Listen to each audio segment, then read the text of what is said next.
Amanhã, então, espero você que ainda não conhece o nosso local novo, você vai ter o privilégio, né, a honra de entrar, às vezes antes de muita gente. Então, mesmo que você não faça parte de um hub, eu quero te convidar a você estar lá conosco às 20 horas em ponto. Não vai ter cadeira lá ainda, nós temos uma programação mais curta para não deixar você muito tempo em pé, mas é muito intenso. Uma vez por mês nós temos ido lá com diversas equipes diferentes, né, para termos um momento de oração. Então amanhã a gente vai fazer isso com o máximo de pessoas que a gente puder, porque definitivamente nós estamos aí na reta final, atrasamos algumas coisas aí, mas foi bom, esse atraso aí ajudou a gente a economizar bastante, né, então vai um pouquinho mais para frente, desde que a gente economize um pouquinho mais, mas aí estamos dentro da nossa perspectiva final, você vai ver, está ficando bem legal, e agora nós já estamos assim, quase lá. Então eu te espero amanhã às 20 horas, não se atrase, para você não deixar o irmão mais tempo de pé do que devia, a culpa é tua, daí ele vai brigar com você. Abre a Bíblia junto comigo lá, Mateus capítulo 25, primeiro evangelho.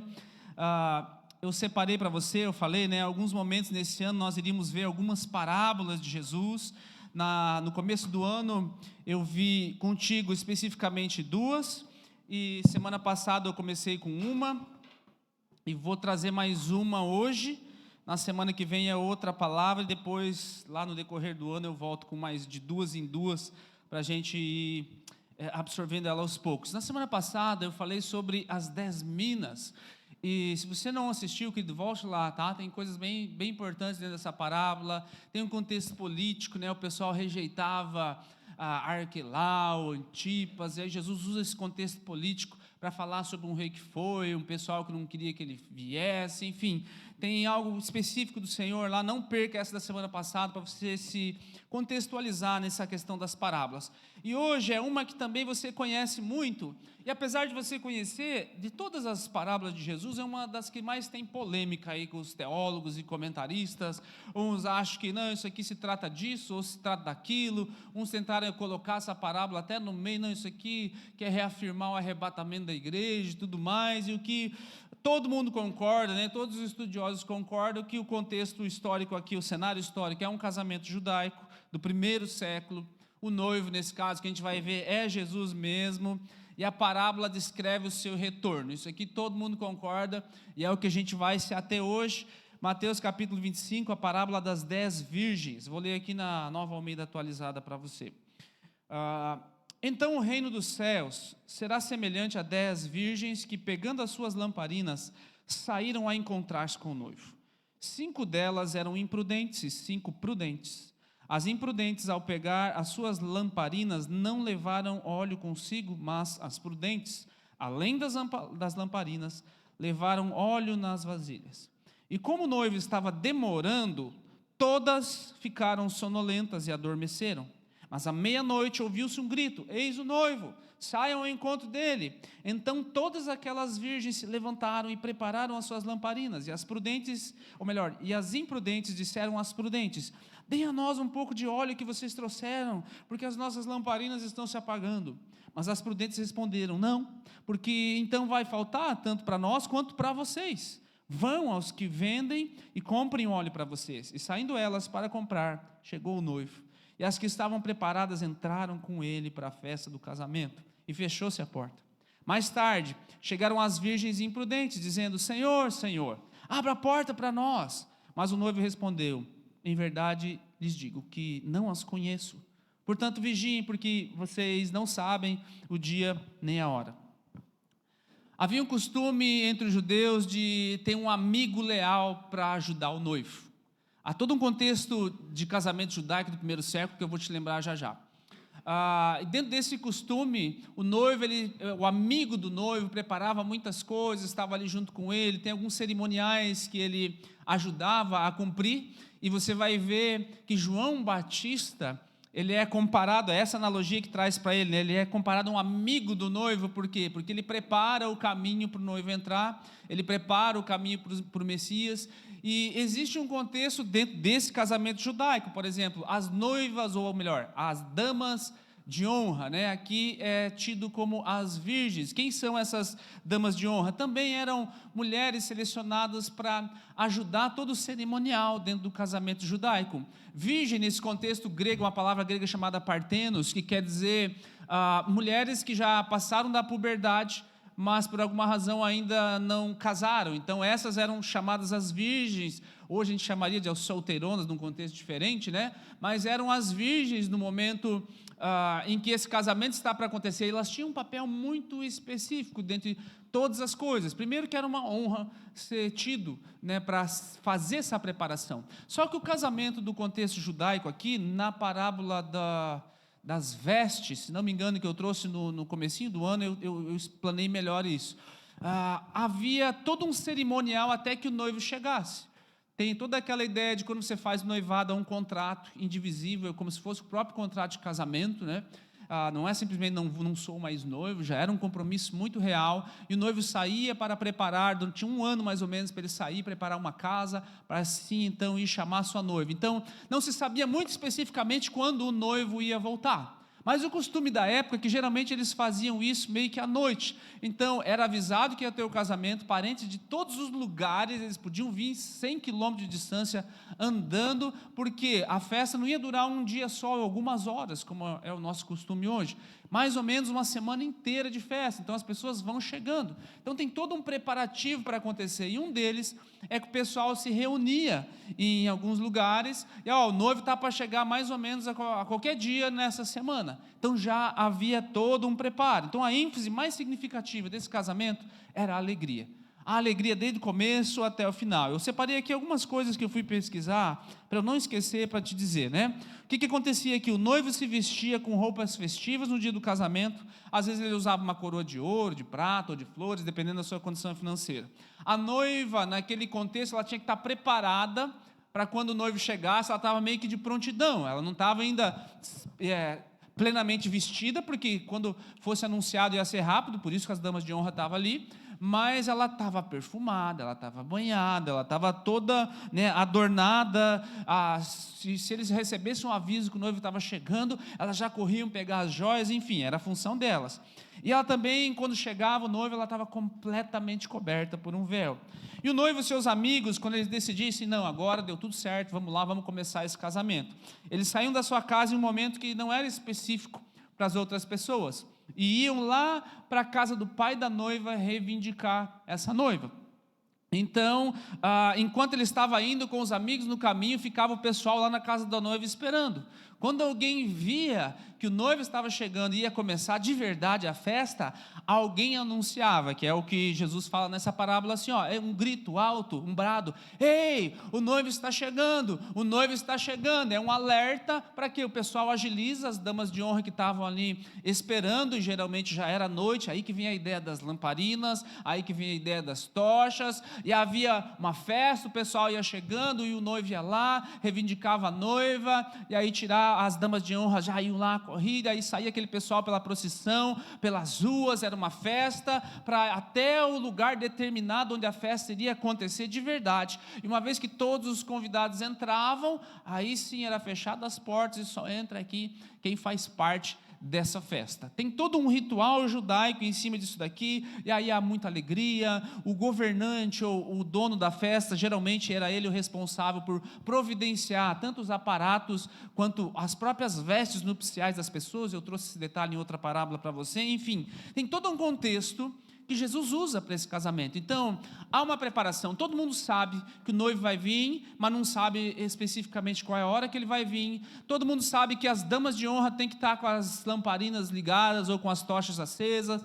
Ainda que fossem tochas, eles tinham que de volta e meia passar o óleo de novo, durava mais ou menos uns 15 minutos aceso, e aí passava de novo. Tem todo um contexto acontecendo de preparação, de espera, de aguardo. Todo mundo sabe que vai acontecer, mas não sabe a hora. E Jesus usa essa analogia para falar a respeito do retorno. Se você voltar um capítulo antes, que é o capítulo 24, é o que a gente chama de capítulo escatológico, que fala, Jesus começa a falar do final dos tempos, Mateus 24, ele vai falando sobre muitas coisas, e dentro desse contexto ele cita agora essa parábola, dentre outras, para falar sobre a espera, para falar sobre o que acontece enquanto ele não chega. Semana passada eu falei o que é o intermédio, né? É negociar enquanto ele não vem, a ideia das minas. Mas agora precisa haver uma diferença hoje, querido, entre uma expectativa no nosso coração e uma perseverança. É basicamente isso que eu quero falar contigo. O primeiro ponto que a gente aprende aqui é que a aparência de pureza não é garantia de salvação.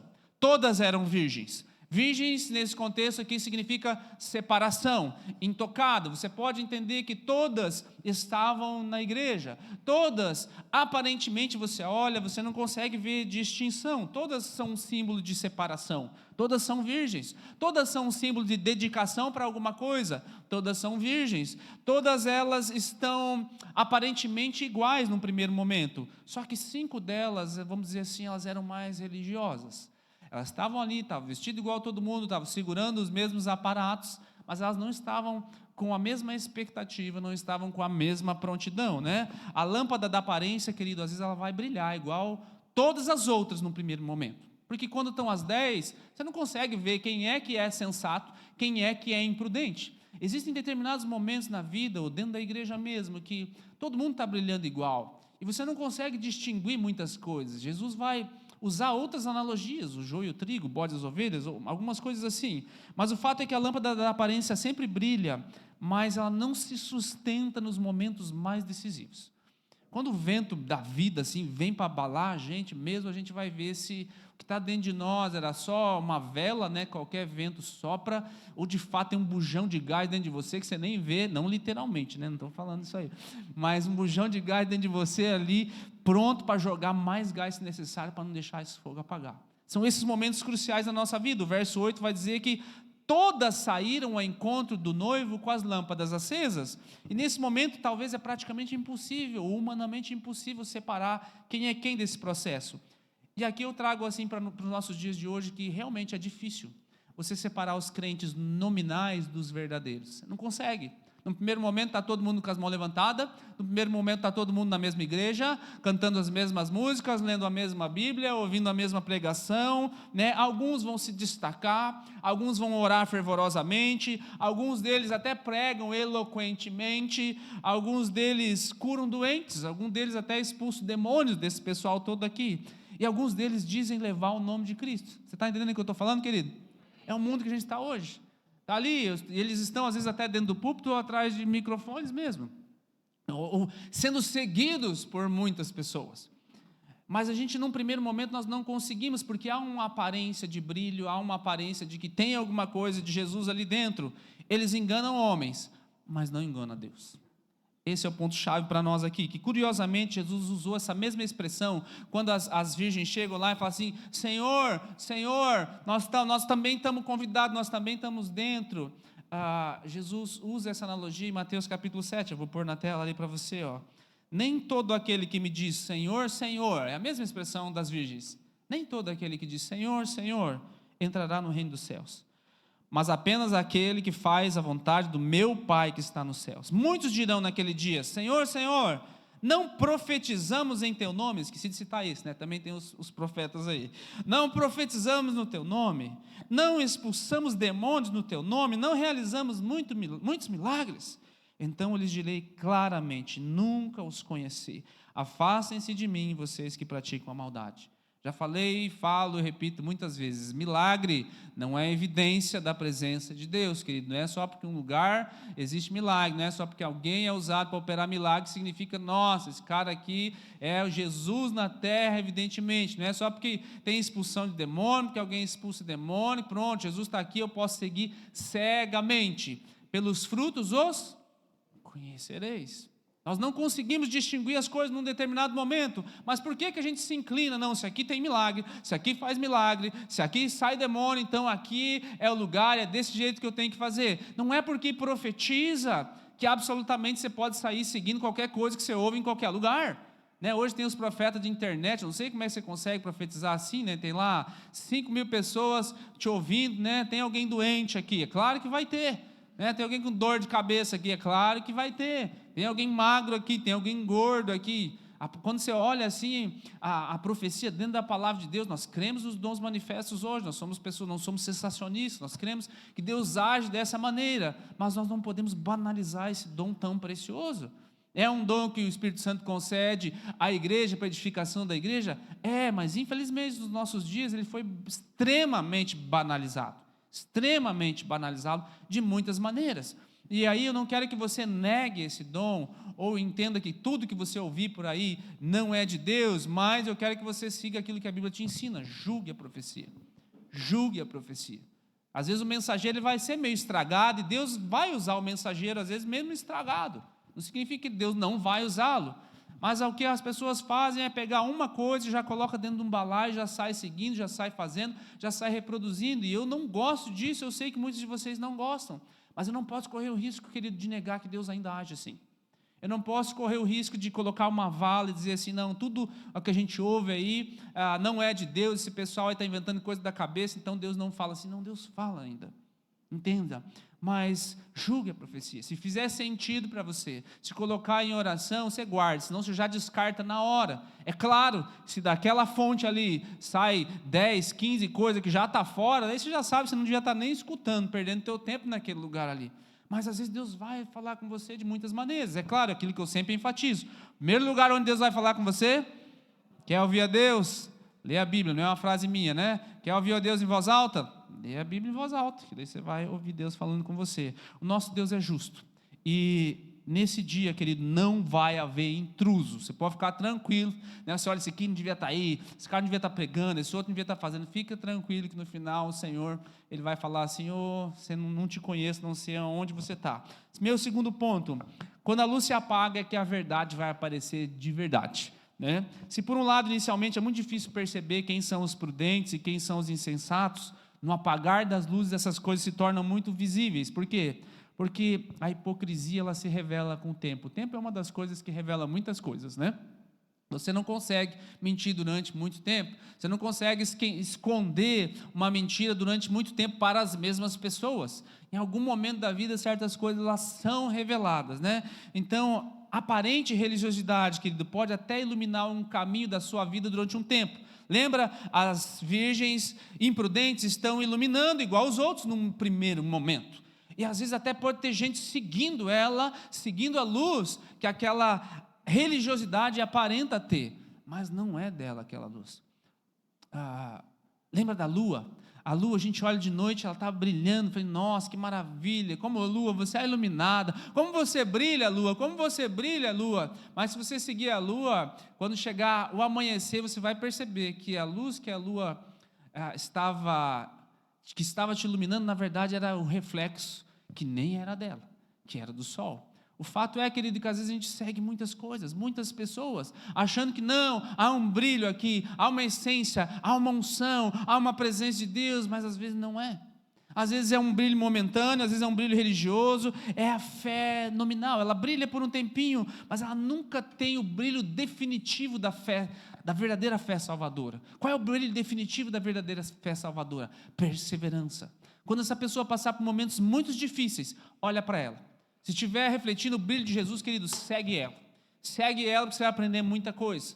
Olha a vida dessa pessoa quando ela passar uma crise, pode ser até uma crise que ela mesma gerou por causa de um erro dela. Olha como é que ela vai reagir. Porque ainda que seja um erro dela, ainda que seja uma queda dela, como ela reagir no momento de crise vai determinar se a fé que ela tinha era salvadora ou não. Porque mesmo que ela caia, mesmo que ela erre no momento de crise, há um fruto de arrependimento, segue ela. Porque talvez ela te dê um mau exemplo em um primeiro momento, mas a fé salvadora, mesmo que haja uma queda momentânea, mesmo que haja um tropeço, querido, há um fruto de arrependimento, há um caminho de volta, e se há um caminho de volta, há um caminho de restauração. Isso significa que a gente não anula, a gente não cancela as pessoas simplesmente. Sim, aqueles que querem viver deliberadamente no pecado, você vê muitas pessoas, muitos ministérios com escândalos, muitos pastores com escândalos, e aí não são tratados, ou não se deixam ser tratados, e recorrente, às vezes acaba caindo no mesmo erro, e isso já está te falando que não há um caminho de restauração, não há um caminho de arrependimento nenhum. Mas, querido, significa que eventualmente os nossos irmãos, ou talvez até alguns dos nossos líderes, eles vão tropeçar em algum momento. Nós não estamos falando em falhas gravíssimas de caráter, mas nós estamos falando de não somos perfeitos, em algum momento nós vamos errar, e o problema não está simplesmente em errar ou deixar de errar, está em não reconhecer quando a gente cai, e não reconhecer que nós dependemos do Senhor para todas as coisas. Por isso que a fé sem transformação é só tradição. Você vai na igreja, você faz as coisas, você cumpre rituais, e aí não funciona. Por quê? Porque o teste da fé não é o brilho, é a durabilidade. Você pode repetir isso comigo? Diga assim: o teste da minha fé não é o meu brilho, é a durabilidade. Amém. Vocês estão aí, né? Vocês estavam respondendo forte, não deu nem tempo de eu fazer piadinha. Terceiro ponto: o azeite não pode ser emprestado. ele é pessoal.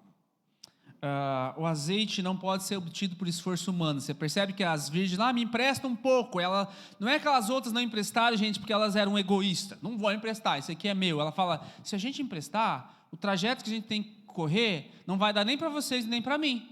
Então não faz sentido, vai correr atrás do teu aqui. O fato é que ele é inegociável, ele é intransferível. Significa que você não empresta arrependimento, você não empresta fé salvadora, você não empresta intimidade com Deus, você não empresta, pastor, vem aqui, coloca a mão na tua cabeça e pede para o Senhor, tudo que está em você, passa para mim. Não funciona assim, querido, simplesmente como se fosse, não era fácil, né? Jesus passa para um, passa para outro, passa para outro, passa para outro, pronto, impus as mãos, está tudo certo. Não se compartilha graça, não se compartilha unção, não se compartilha novo nascimento. A falta de azeite, como diz o príncipe dos pregadores, né, o Charles Spurgeon, a falta de azeite é a ruína de muitos cristãos professos. O que é o azeite? É teu, é a tua intensidade, é a tua entrega. Não tem como eu fazer isso para você, querido, não tem como eu ler a Bíblia para você, não tem como eu fazer todas as orações que você precisa, não tem como eu pagar o preço pela tua vida, não tem como eu pagar qualquer coisa para que você receba qualquer outra coisa. Não funciona desse jeito. Não é por merecimento, é por regeneração. Ou você foi regenerado ou você não foi. No dia do juízo você não vai pegar a fé emprestada do outro, Senhor, deixa eu entrar aqui. Você não vai pegar o arrependimento emprestado do outro, você não pega a presença do Espírito Santo emprestada do outro. Ela foi dado um livre acesso para você. Antigamente Deus colocou muitas coisas como sombra. Você precisava de um sumo sacerdote para interceder por você junto ao Deus Altíssimo. Quando Jesus morre na cruz, a simbologia está lá, o véu do templo se rasga, e agora Ele nos chama uma nação de sacerdotes. Nós fomos feitos sacerdócio real, nação santa. Você tem livre acesso ao Pai. Só tem um mediador entre o céu e a terra, Jesus Cristo, o homem. Está livre acesso para você. Você não precisa de mim mais. Você não precisa de nenhuma autoridade, nenhum guru, de nenhuma cobertura específica para acessar ao Senhor e falar com Ele. Você está entendendo? Diz amém para mim. Sabe, querido, essas coisas são intransferíveis. Às vezes as pessoas têm uma dependência de um pastor, de um líder ou de outras coisas, achando que não, pastor, você fez aquela oração semana passada, as coisas destravaram para mim nessa semana, vou voltar nessa igreja, eu quero aquela mesma oração de volta. Quando eu vi aquele louvor, os céus se manifestaram na terra, então equipe de louvor, vamos botar esse mesmo na semana que vem para a gente repetir o processo. É uma tentativa de forjar coisas, uma tentativa de criar uma atmosfera, às vezes, onde Deus não mais está. Essa é a religiosidade. Sabe, lá no tempo de Jesus, o templo estava lá, estava tudo lá, e na sua maior grandiosidade, maior do que até nos tempos de Salomão. Herodes fez um negócio extraordinário, cuja fundação está lá até o dia de hoje. Só que a Arca da Aliança não estava mais lá dentro. Estava tudo aparentemente certo, os sacrifícios estavam sendo feitos lá fora, tinha véu, tinha a mesa dos pães, tinha a mesa do incenso, tinha o candelabro, tinha todas as coisas extraordinárias, mas a Arca da Aliança não estava mais lá, a presença de Deus não estava mais lá. Eu creio que Deus, na sua infinita sabedoria, isso aqui é meu, tá? Não está na Bíblia, mas eu acho que Ele deixou essa Arca da Aliança ser consumida, dizimada, ou se está escondida, o Indiana Jones sabe onde é que está, mas eu acho que Ele tirou nesse momento da história, porque quando Jesus viesse à terra, de fato, eles estariam procurando a presença de Deus lá no templo. Ela não estava mais lá dentro, ela estava lá fora, circulando lá no cenáculo, ela estava lá fora, circulando entre os pilares. A Arca da Aliança estava caminhando no meio deles, que era a presença do próprio Deus manifesto em Jesus. Você está entendendo? Sabe, aí o pessoal está esperando a Arca da Aliança voltar. Querido, era um símbolo, era uma sombra. Esquece esse tipo de coisa, era só um fragmento. É como se você quisesse pegar o cantinho dessa caneca e esquecesse que o que você tem que fazer mesmo é tomar a água que está aqui dentro, e eu me apegar à caneca em si, sabe? Eu não posso depender da fé dos outros para cultivar aquilo que o Senhor quer que eu tenha um relacionamento com Ele. E meu último ponto: vigilância não é expectativa, é perseverança. Olha o verso 5 comigo ali, eu quero ressaltar isso aqui com você. Quando eu li, eu até falei mais alto para ver se você percebia. E como o noivo estava demorando, todas ficaram sonolentas e adormeceram. Às vezes a gente lembra na parábola, não, só as virgens imprudentes, as loucas, né, que adormeceram, as outras estavam atentas o tempo inteiro. Não, todo mundo dormiu. O noivo demorou e todo mundo dormiu. Significa que o sono não foi o sinal de loucura. O que eu quero dizer aqui, querido? Que às vezes eu e você vamos ficar cansados. Todo mundo vai ficar cansado em algum momento, todo mundo pode dar uma pescada na nossa caminhada com Deus, pode dar uma dormida, tem estações da vida, né? Parece que a gente está ali fervoroso, tem outras estações que a gente está meio que dormindo espiritualmente. Todo mundo eventualmente vai passar por esse sono. O fato é que o noivo ele vai demorar na nossa percepção. Mas a demora, querido, é onde vai trazer a revelação de se nós estamos preparados ou não. Não significa que se você estiver dormente espiritualmente, que você não vai entrar na festa. Não, esse é o ponto, não é isso. Não significa que você não está numa boa fase assim com o Senhor, você não está tão íntimo com o Senhor, que você vai ficar de fora da festa. Não significa que você está se sentindo frio em determinado momento da vida, que você vai ficar fora da festa. Significa que você está preparado ou não está preparado para quando ele chegar. Há um azeite que precisa ser cultivado. E é intransferível, e nós já vimos aqui. A prudência não está relacionada ao sono, mas está relacionada a ter ou não ter esse azeite. A lição principal dessa parábola, o mandamento é vigia. Porque, lembra comigo aqui, é fácil esperar no banco, na fila do banco, agora quase ninguém mais vai, né? Mas é fácil esperar na fila do banco quando você está vendo que tem 2, 3 pessoas e o caixa lá está atendendo você, ou na fila do mercado, vamos dizer que é mais atual para nós, né? É fácil esperar.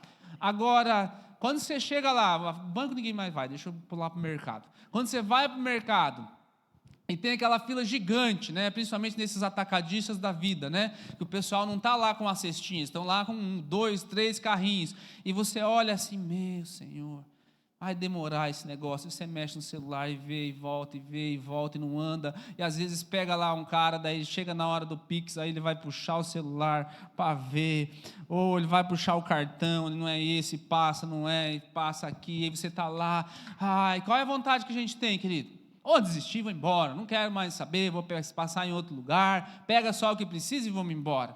Não é fácil você esperar ali com a cestinha no caixa rápido, deixa que eu passo, deixa que eu passo, deixa que eu passo.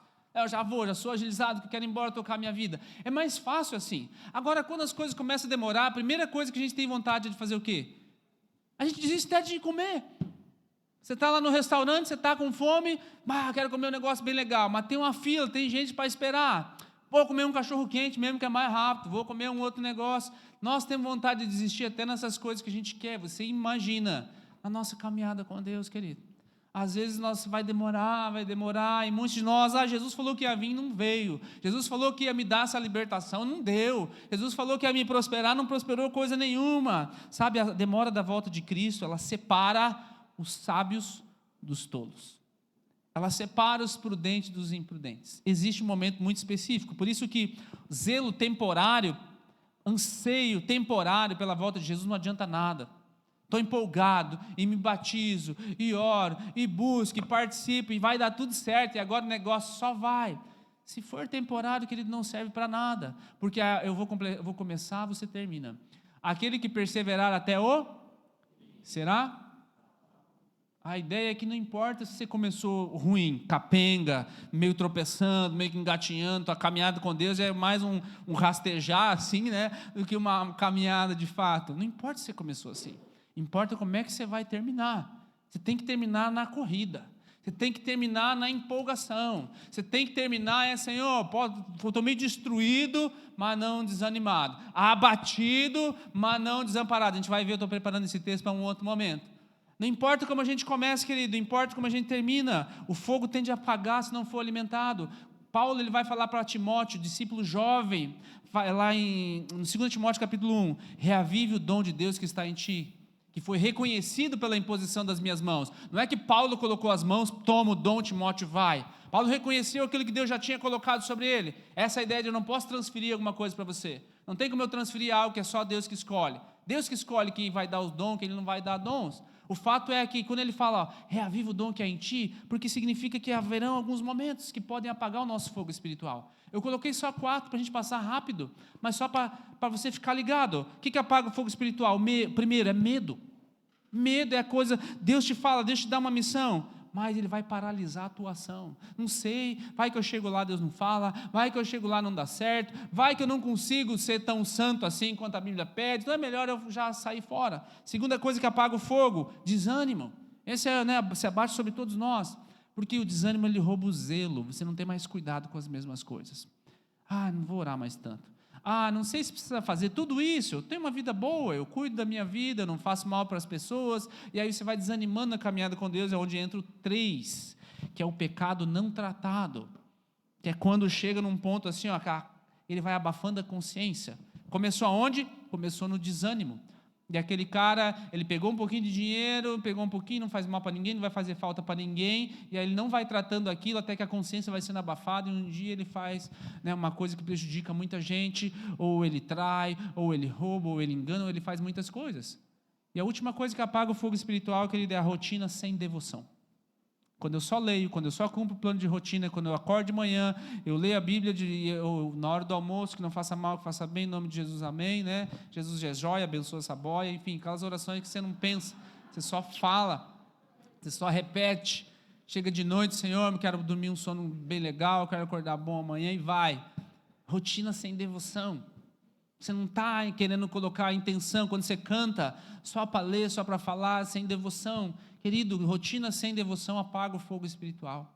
Volte e meia, eu tenho que parar para ver o que eu estou lendo.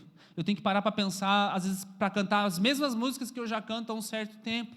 Eu tenho que parar para ver o que eu sempre digo para as pessoas, porque Deus já te deu o dom, agora eu tenho que administrar esse dom, a ideia das minas. Deus já te... Olha aqui, ó. Deus, ele é responsável por trazer provisão para você, amém? Ele te dá a mina, ele te dá o talento, na ideia das parábolas, mas eu e você somos responsáveis por administrar e multiplicar, você entende? Às vezes, eu quero que Deus me abençoe financeiramente, ele te dá a provisão, mas se você não administrar bem, esquece, é oração inútil, não funciona. Eu quero que Deus me dê uma grande colheita, você semeou? Se você não semeou, Deus não vai romper uma lei que Ele mesmo criou. Não tem como Deus abençoar as suas finanças se você não planta semente, não tem lógica dentro disso tudo. Eu queria que o Senhor me ajudasse, tirasse essas tristezas de dentro de mim e tudo mais. Sim, Ele é o Deus da provisão, querido, mas Ele te dá um versículo, Ele te dá um caminho, Ele te dá uma palavra. Agora administre isso. Como é que eu faço para administrar isso, para tirar essa tristeza? Coloca isso na tua mente, escreve. Põe na geladeira, põe no teu celular, põe em algum lugar, administra o dom que Deus já te deu. Deus já te usou uma pessoa para falar contigo, Deus já lançou uma palavra de vida sobre você. Faz com que essa palavra de vida seja a frase que domina a tua mente, do que aquelas coisas que te levam lá para trás. Não é pensamento positivo, querido. Pensamento positivo rui nas primeiras dificuldades, ele não te sustenta lá. Mas uma verdade de Deus, ela está cravada dentro do teu coração de tal maneira que tudo diz que vai dar errado, mas dentro de você está escrito assim, nada é impossível para Deus, nada é impossível para Deus, o que Ele falou, Ele é fiel para cumprir, você está entendendo?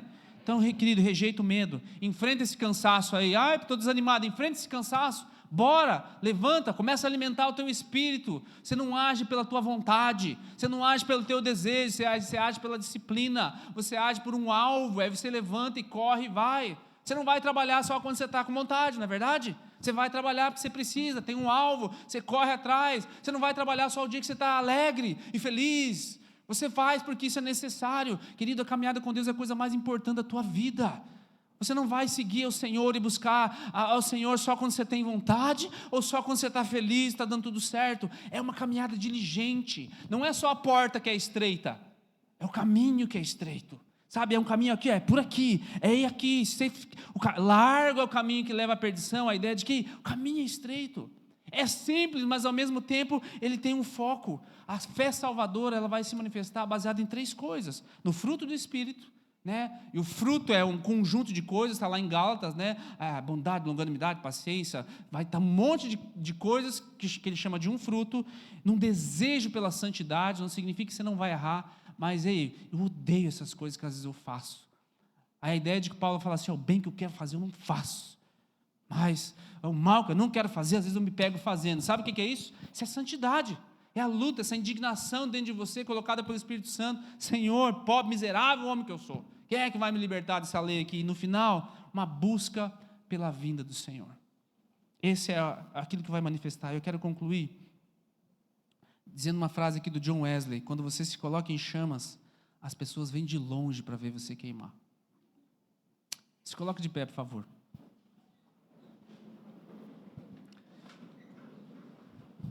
Quando eu estava terminando essa palavra aqui, creio assim que eu fui direcionado pelo Espírito Santo dentro da minha curiosidade. Agora eu tenho o meu amigo lá, o ChatGPT, ainda não dei o nome para ele. Eu digitei lá, chat, né? Vou dar um nome para ele, ainda não sei. Qual é a lâmpada mais durável do mundo? E aí ele me deu essa informação, chama a lâmpada de Livermore. 120 anos acesa. Desde 1901, está lá num corpo de bombeiros. A lâmpada ela foi apagada poucas vezes, transferida de lugar e tal. E qual é a ideia dela, né? Por que ela dura tanto tempo? Eu separei aqui algumas coisas lá, pedi informação para ele, né? Mais de 120 anos, a lâmpada mais durável do mundo. Ela foi fabricada antes de um negócio chamado aí obsolescência programada. Antigamente as pessoas faziam as coisas para durar para sempre, e as indústrias chegaram a uma conclusão que isso não vai funcionar, não é legal, né? Então eles inventaram as lâmpadas que duram até 1000 horas, que é mais ou menos aquilo que a gente vive hoje, para elas estragarem de propósito. Por que ela dura tanto, né? Fui ver lá. Primeiro que o filamento dentro dela, lembra daquelas lâmpadas incandescentes, é diferente dessa que a gente tem hoje, ela tem um filamento, parecido àquela decorativa que a gente tem ali. O filamento dela é bem grosso, é espesso ali dentro. Ela começou como uma lâmpada de 60 watts, hoje ela diminuiu bastante a potência dela lá. Mas dos segredos é que ela não foi ligada e desligada muitas vezes, por isso realmente acaba com a vida útil da lâmpada. Então tem duas coisas, das 3 razões dela, tem 2 coisas que tem a ver conosco. Tem um filamento ali bem resistente. O que é o filamento? É a essência, de onde vem o brilho. Bem resistente, bem grosso ali dentro. E ela não fica apagando toda hora. A maior parte do tempo ela fica acesa. A única diferença para nós é que a potência lá da lâmpada de Livermore, ela é baixinha. Ela começou com 60, hoje ela está em torno de 4 watts. Em você, querido, tem que ser essa lâmpada aí. Não é a de Livermore, mas é a do Reino Celeste. Dentro de nós tem que ter esse filamento assim resistente. Que vai ter. Por que ele é resistente? Bate, hoje a lâmpada você bate, ela já solta o filamento ali dentro, tem que trocar, né? A gente vai ser batido muitas vezes. Se o filamento for resistente, estiver grudado bem na base, ele não vai romper. Ele vai estar lá. Nós não vamos fixar essa lâmpada, liga e desliga. Estou salvo, não estou salvo, estou salvo, não estou salvo, estou salvo, não estou salvo, estou salvo, não estou salvo. Não podemos ser esse tipo de gente. De vez em quando nós damos uma dormida, uma cochilada aqui. Eu também, estou dentro dessa daí, sou ser humano, né? De vez em quando a gente dá uma cochilada, vaza um negócio da nossa boca, vaza, né, uma falta de fé em algum momento. De vez em quando, né, em vez de eu levantar as mãos por orar, eu tenho que levantar as mãos para fazer a pessoa se encontrar com Jesus mais rápido. Tem certas coisas na nossa vida, querido, que às vezes a gente se arrefece, a gente não lê tanto a palavra, a gente se inclina, começa a assistir coisas que não devia, começa a acreditar mais nas notícias que a gente vê do que no que o Senhor falou. De vez em quando na vida a gente vai dar uma desligada nessa lâmpada aí. Só que a grande diferença, querido, é que nós não somos potência baixa, não. A palavra fala ali que nós somos a luz do mundo. Eu terminei lendo esse texto semana passada para você. Nós somos a luz do mundo e fala assim, brilhe a luz de vocês no meio dos homens. A luz que Deus coloca sobre nós, Ele fala assim, é como uma cidade edificada sobre um monte. Não tem como você passar na rua, na BR e não enxergar que ela está lá. Vai haver momentos que você vai sentir vontade de desistir das coisas, e está tudo bem. O Senhor olha para você.